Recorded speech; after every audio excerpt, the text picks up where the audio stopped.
ఈరోజు అనర్హత వేటు కేసు విషయం మీద స్పీకర్ గడ్డం ప్రసాద్ గారు కడియం శ్రీహరి గారిని విచారణకు పిలవడం జరిగింది. సో మళ్ళీ నెక్స్ట్ మంత్ 19th కి మళ్ళీ సెకండ్ విచారణ ఉంటాను కూడా చెప్పడం జరిగింది. దాంతోపాటు దానం నాగేందర్ గారిని కూడా ఏంటంటే నెక్స్ట్ మంత్ 18th రోజు దానం నాగేందర్ గారిది, నెక్స్ట్ 19th రోజు కడియం శ్రీహరి గారిది మళ్ళీ విచారణ ఉంటుందని చెప్పి చెప్పడం జరిగింది.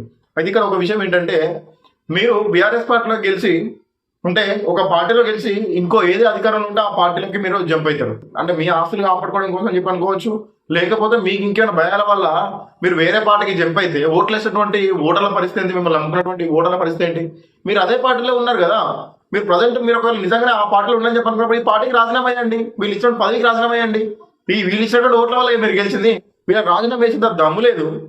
ఆ పార్టీలో ఉండాలి, ఆ పార్టీలో ఉన్నటువంటి అన్ని వసతులన్నీ కూడా తీసుకోవాలి, మీ ఆస్తులను కాపాడుకోవాలి, మీ రాజకీయ భవిష్యత్తుకు నెక్స్ట్ ఫ్యూచర్ ఉండదని చెప్పేసి ఇప్పుడు ప్రజెంట్ ఆస్తుల గురించి మీరు పార్టీ జంప్ చేస్తే తప్పేం లేదు. కానీ ఏం సిగ్గు అనిపిస్తుంది కొంచెమైనా కూడా. నిజంగానే ప్రజలలో మీకు అంత ఆదరణ ఉందనుకుని చెప్పారు, రాజీనామా చేయండి. రాజీనామా చేసి మళ్ళీ పోటీ చేయండి, ఒకసారి స్వచ్ఛందంగా పోటీ చేయండి. లేకుంటే మీరు ఏదైతే ఈ పార్టీలో గెలిచిన బీఆర్ఎస్ లో నుంచి కాంగ్రెస్ జంపారు కదా, కాంగ్రెస్ తరఫున టికెట్ తీసుకుని పోటీ చేయండి. అసలు ఫస్ట్ మీకు టికెట్ ఇస్తా కాంగ్రెస్? మళ్ళీ మీకు గ్యారంటీ లేదు, మీకు భయం. నెక్స్ట్ ఒకవేళ కనుక ఇప్పుడు నీళ్ళకి రాజీనామా అయితే ఉన్న పదే పోతుంది, ఉంచుకున్న పదే పోతుంది అన్నట్టు. అటు కాంగ్రెస్ టికెట్ లేదు, బీఆర్ఎస్ బయట వినట్టు ఉంటుంది. ఒకవేళ మీరు ఇండిపెండెంట్ గా పోటీ చేసినా కూడా ప్రజలకు నమ్మకం లెక్క మళ్ళీ ఓడిపోతారు.